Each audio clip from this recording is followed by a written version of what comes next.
Cilvēki uzskata, ka anarhisti dedzina atkritumu urnas un met ķīģļus pa veikalu skatalogiem, bet patiesībā anarhisti ir aizņemti ar ceļu bedru aizpildīšanu, ko jūsu doma netaisās labot, cīnās pret agresīvo arhitektūru, kas izplatās pilsētas vidē, un izveido savstarpējās palīdzības fondus, lai cilvēki pandēmijas vai dzīves darbības laikā nemirtu badā.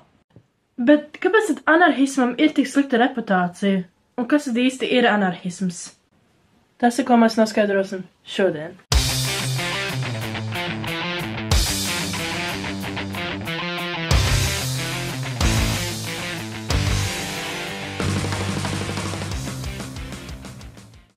Anarhisma pirmsākumi ir meklējumi dažādos vēsturiskos un filozofiskos avotos, taču nevienam no viņiem nav nekāda konkrēta vieta vai konkrēts laiks.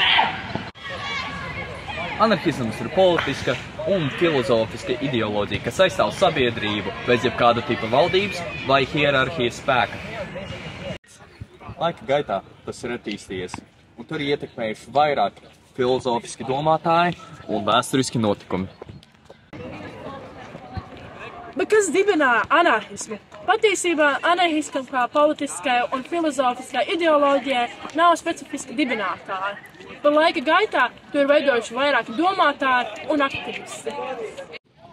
Daži agrīnās anarhistiskās domas attīstības aizsācēji un galvenie veicinātāji bija Viljams Godvins, Pjērs Žozefs Proudhons, Mihails Bakunin, Pēteris Kropotkin un Emma Goldmane. Anarhisma pamatprincipi var atšķirties starp dažādām anarhisma uzskatu grupām. Tomēr ir daži pamatprincipi un idejas, kas parasti ir sasaistīti ar anarhisma ideoloģiju, kā piemēram opozīcija hierarhijai un autoritātei.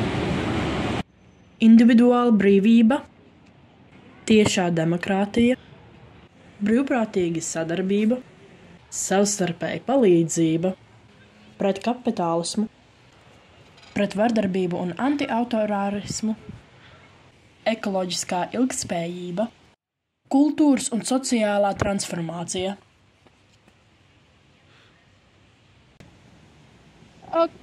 Es nejautāšu, kas tur notika, bet anyway, mūsdienu anarhismu pārstāv daudz individu grupas un kustības visā pasaulē, kas ievēro anarhisma principus un iesaistās dažādos aktīvismu un organizācijas grupās. Šie anarhisti strādā ar visdažādākajiem jautājumiem. Tostarp darba tiesību, vides aizsardzības, antiautorārisma, antifašisma un sociālā taisnīguma jomā. Tas, kas notika, ir palika tumšs, mums ir tagad vajadzīgs mājās nofilmēt. Jā, ārā vairs nebūs, diemžēl, bet tik aķis. Un tātad anarhismu kā politisko ideoloģiju parasti pārstāv dažādas decentralizētas un bieži vien brīvi organizētas grupas un kustības, nevis tradicionālās politiskās partijas vai centralizēta politiskā vara. Anarhisti bieži uzsver tieši rīcību, tautas organizēšanos un atteikšanos no hierarhiskajām struktūrām, tostarp formālajām politiskajām partijām. Līdz ar to nav vienas vai domājošas politiskas partijas, kas pārstāvētu anarhismu globālā mērogā. Tostarp Latvijas vēsturē anarhisms nav bijis nozīmīgs politiskais spēks vai arī dominējošu ideoloģiju.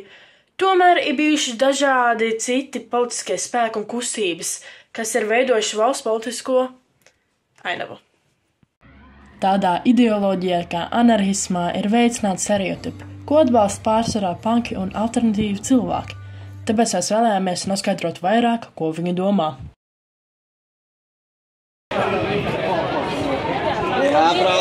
Jā, labdien! Es gribēju jautāt, kā jūs definētu anarhismu? Vai zināt, kas ir anarhisms? Jā, es zinu, kas ir anarhisms. Es to definētu kā domāšanas veidu, kas ir, kuru pamats ir pretestība valdībai. Jā. Un vai jūs atbalstat anarhismu? Vai jūs esat pret anarhismu? Ļoti atbalstu anarhismu, tāpēc, ka valdība mūs drāž katru dienu. Un labāk, lai mani drāž kāda smuka čiepiņa nekā valsts.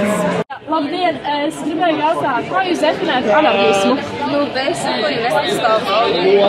Jā, un vai jūs pār vai pret anarhismam? Es teiktu, kā jaunā valdība, tieši virsā, bet also, un anarhisms tāpat, kā cilvēki izdomā, kā viss virsā, so mēs tad kaina izvarot vienībai, so kaina, mans mindsets ir, fuck it, mēs bumdojam. Šito mums ļoti vajadzēs sacerēt, bet vai es paši esmu anarhists? Not really. Not really? It's kinda an ideologies. Nu, labi, saprotam, katram savu opinion. Es gribētu zināt, kā jūs definētu anarhismu?